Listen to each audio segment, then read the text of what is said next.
This is a video reviewing both Blue Beetle and Superman. I haven't watched Peacemaker or Creature Commandos yet. Blue Beetle was a 9 out of 10 movie. There was a lot of the villains that were introduced I did not really know about. However, I feel like watching it from a perspective of just liking the character Blue Beetle and not really knowing a lot about his villains, it was a great movie. Blue Beetle was comic accurate. The villain's motivation for wanting to get the scarab is accurate. Everybody wants that scarab. And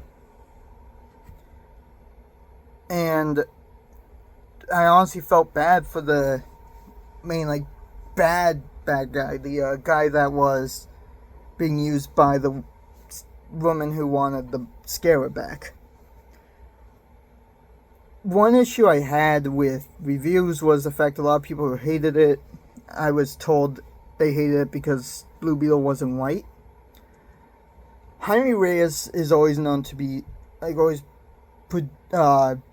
shown to be a Hispanic guy. The white Blue Beetle that they were probably thinking of was Ted Kord. He was the first Blue Beetle, and now friends with Bruce the Gold, but he never actually got the scarab, just modeled everything after it. So, at the end of the movie, in the post-credits scene, there was a distress signal given to the scarab cave, whatever it's called. I honestly can't remember, and I don't have time to rewatch it. That Ted Kord is alive and to tell Ted's daughter. More accurately, because I haven't heard anything about Blue Beetle sequel, but hopefully when that movie comes out, they will see Ted Kord and they'll hopefully get the common sense to realize the difference. I recall watching it in theaters. I was extremely excited to see Blue Beetle because I was always a fan of the suit. My first introduction to him was Young Justice. And that's what, and this movie kind of made me realize that I don't know shit about Blue Beetle. But realizing that and watching the movie, I still had a fun time. It was funny. The humor was good. It was entertaining. The motives of the villains were always good. Basically, you can't outdo the Gunn. You can't outdo James Gunn.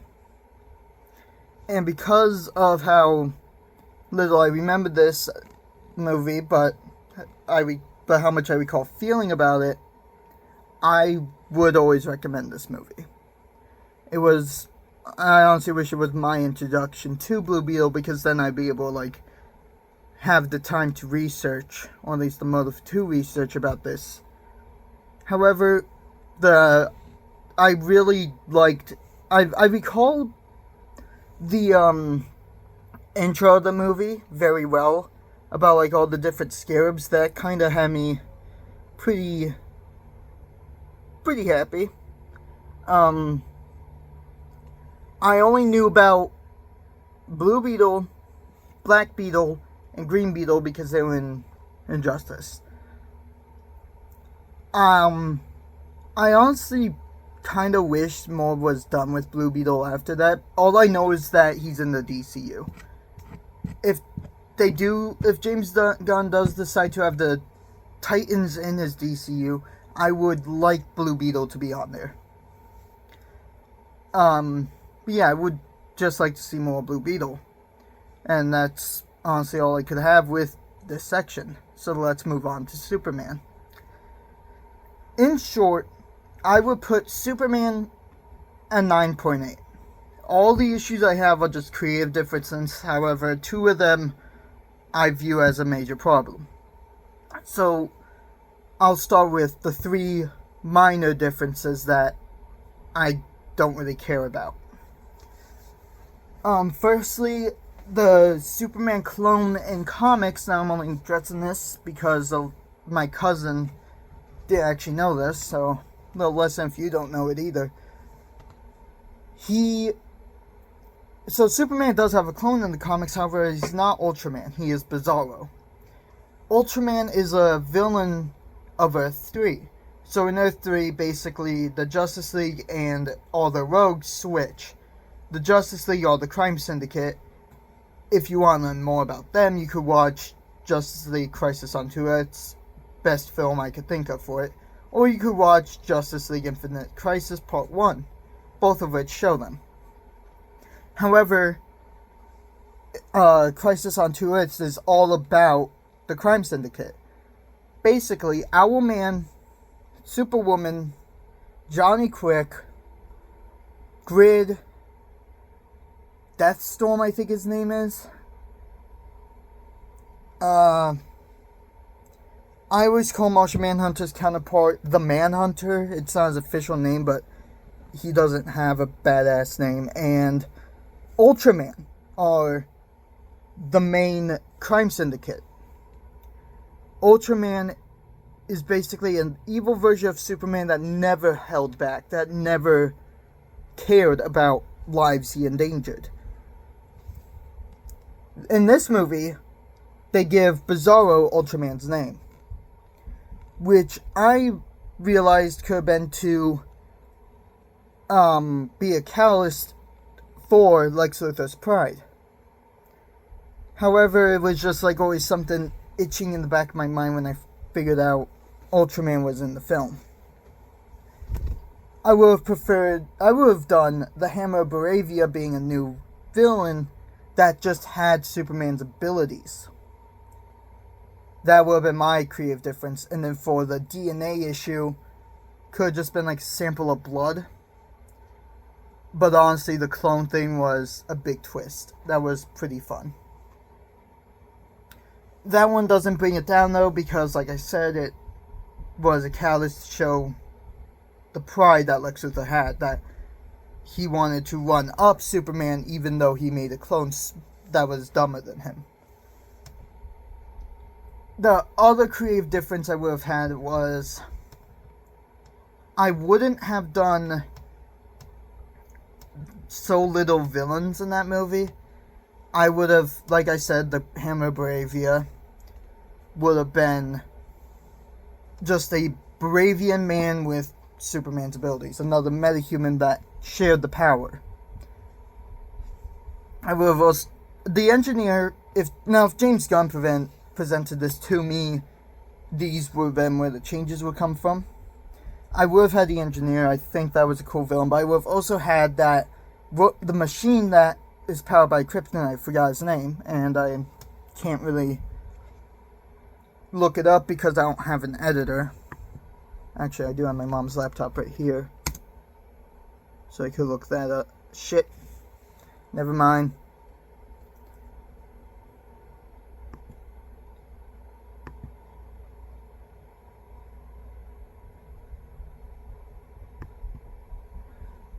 Yeah, never mind. It's got a password and facial recognition. Shit.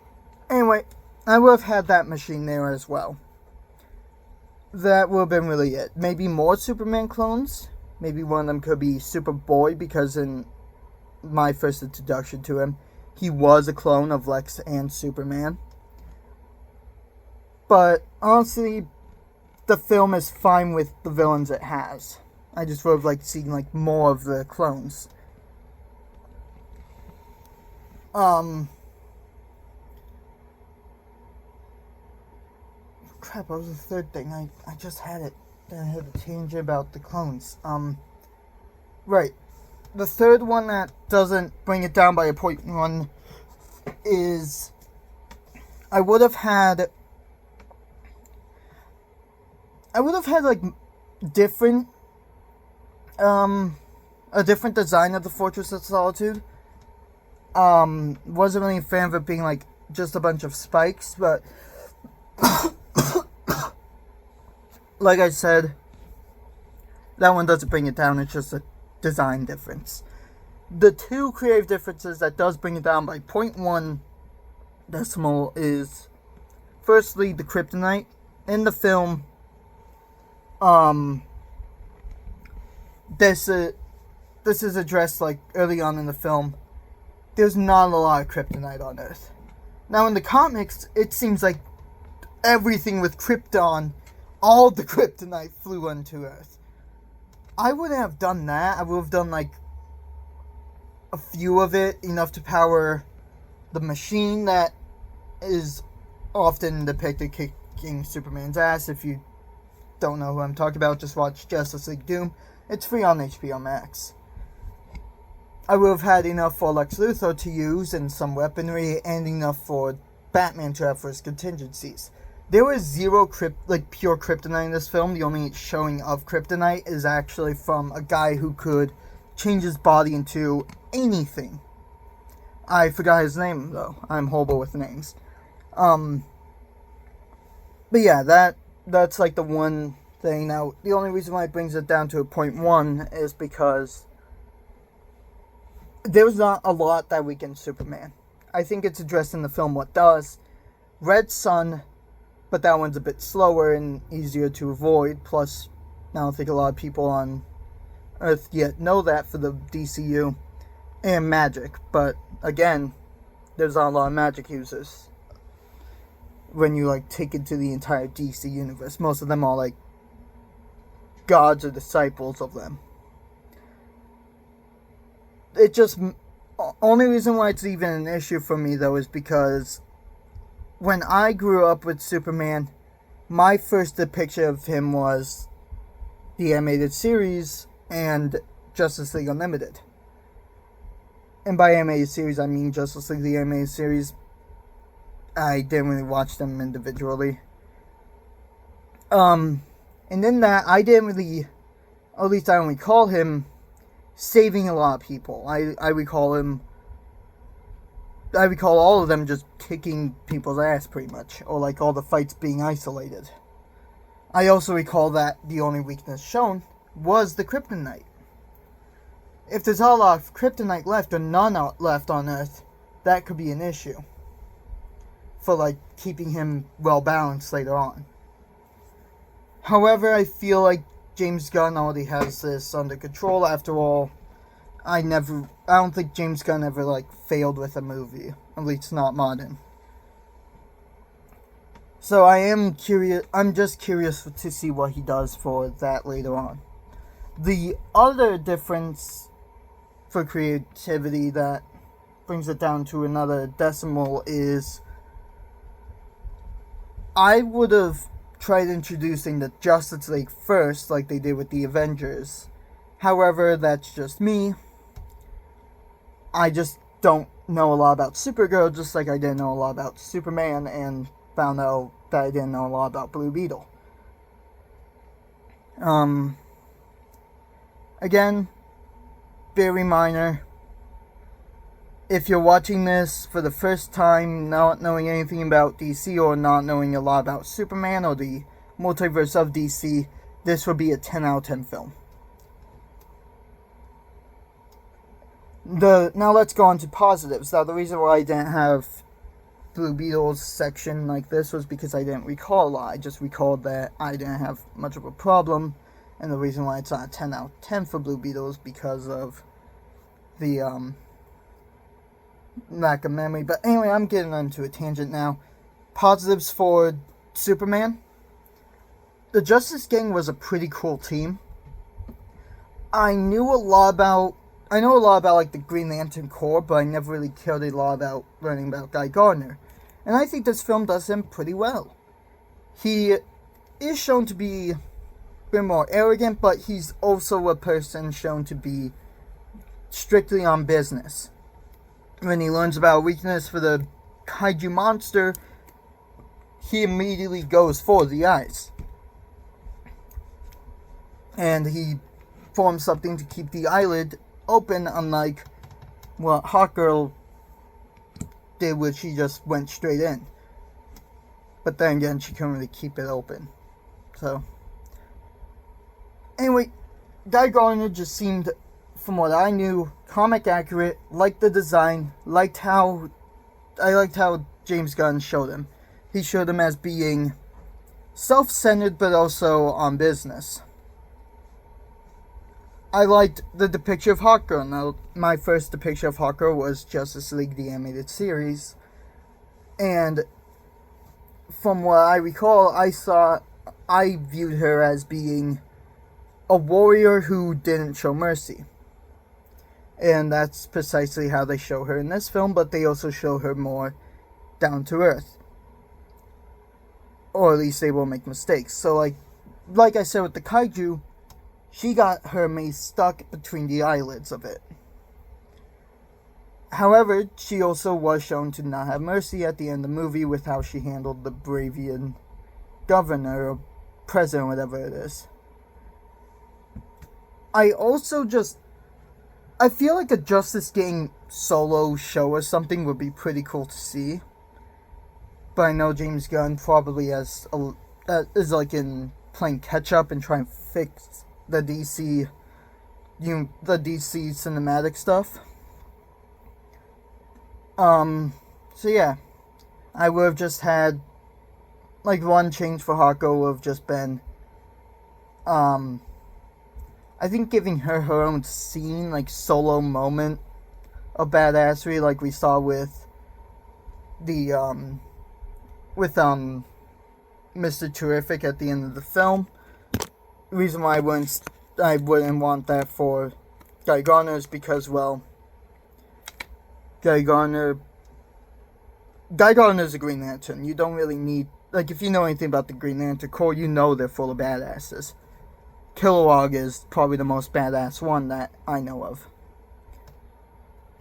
Mr. Terrific, I only knew him from, like, brief moments in either Unlimited or the Injustice comics that I watched from Comicstorian. He was shown to be a genius, which I knew he was meant to be. His suit was perfect. My issue with Guy Gardner and Hawker suit was that I would have had Hawker wear armor, and Green Lantern, I probably would have just had it more comic accurate, but then again, they're part of a team and they're meant to have a theme. So that would have just been like a brief creative difference, which is why it wasn't mentioned. But Mr. Terrific in the comics looks precisely how he was in the film. Nothing about it was wrong. Mr. Terrific was also shown to be highly intelligent, and honestly, thank God this film was out. I have made a formula, a theoretical formula for how to make a wormhole. However, I didn't think about something this film did, and I'll get into that in a moment. But, yeah, Mr. Terrific, he was terrific in this film. I loved how comic accurate he was for, like, his design, and his moment of badassery was just pissing off Guy Gardner by helping Lois rescue Superman.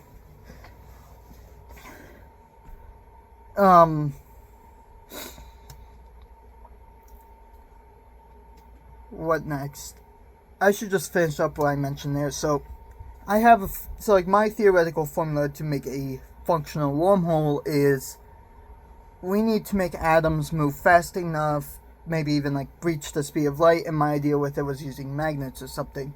However, the energy to stabilize it, I was thinking could be an antimatter reactor or dark matter reactor, basically harnessing the energy output of antimatter when it collides with regular matter. Issue is with that, unlike a little arc reactor here, firstly, antimatter doesn't like regular matter, it would destroy it.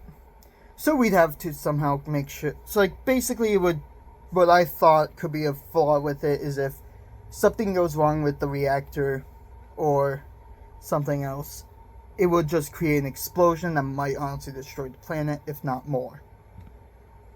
Something this film mentioned that I honestly could see happening with this formula is, in the film, the main problem of like the final act is Lex Luthor activates one of his portals that is unstable now, and it's ripping the Earth apart with the little pocket dimension. Something I didn't think of with that is that could honestly likely happen. What Mr. Terrific says is you could get a black hole where the Earth was. I didn't think of that, but now it's a thought I had. Honestly, I liked how they showed the consequences of that by making it show Lex's recklessness from his pride. Lex Luthor was done very well in this film. Again, only showing of him was the animated stuff. And the only animated stuff I've seen of him being a villain was Justice League, the animated series, and Justice League Unlimited, where he was also shown to be muscular. However, in this, they show him being more so of a genius that's flawed in his pride. He made a clone of Superman stronger than Superman, made an entire 200 moveset list to counter Superman, a pocket dimension and a way to stabilize it for the most part, and a plan to get an excuse to kick Superman's ass, as well as, if he succeeded, half of a desert. The cool part of this film is, the cool part of that is we also get to see his flaws. He couldn't have, without his orders to Ultraman couldn't beat Superman. He didn't account for people having feelings. I don't think he accounted for the guy who created the kryptonite for him to disobey him when Lex killed that guy trying to get answers from Superman.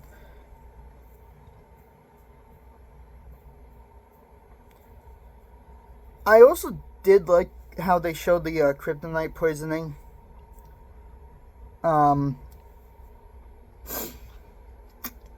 Just like a little tangent here. Pretty cool to see that kryptonite is that effective against him. Anyway, but yeah, this film characterized everybody perfectly while also having enough flaws. Superman is shown saving a lot more people than I've seen him do in how I've seen him. He's also seen as being powerful, but also able to be vulnerable. Honestly, just everything I wanted from Superman, and if it wasn't for the two little creative differences about the kryptonite and what else did I say? I already can't remember the other one.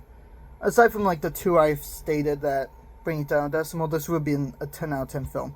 In fact, I think my cousin Joey, who didn't know anything about Superman lore beforehand, said it was 10 out of 10. I would definitely recommend both these movies to someone who likes superheroes but never really gone to DC or needs a refresher. Now I'm gonna go into a few issues I've seen with online about Superman. A lot of people, or at least enough people I've seen, complained about Supergirl being shown at the end credits being a drunken teenager. However, if you go into Superman lore, the story goes Superman was sent to Earth as a baby, raised by parents in Kansas. So, a wife and husband, Kansas farm family, or whatever. He didn't remember Krypton's destruction. He wouldn't have that PTSD. He would have had values from the farm that he grew up on, like he does in the film. Supergirl, meanwhile, was sent to Earth to protect Cal. Meant to protect Kal-El. However, she witnessed the destruction.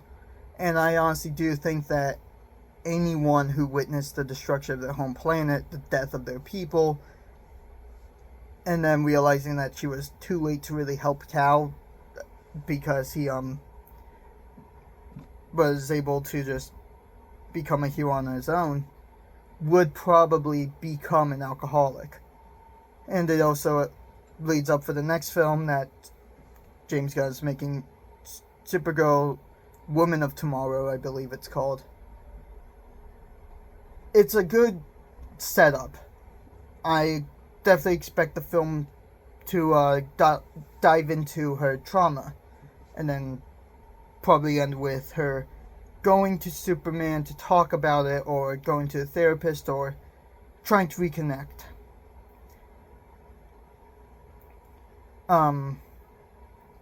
Yeah, there's not really any issues I have with anything James Gunn has done that I've seen.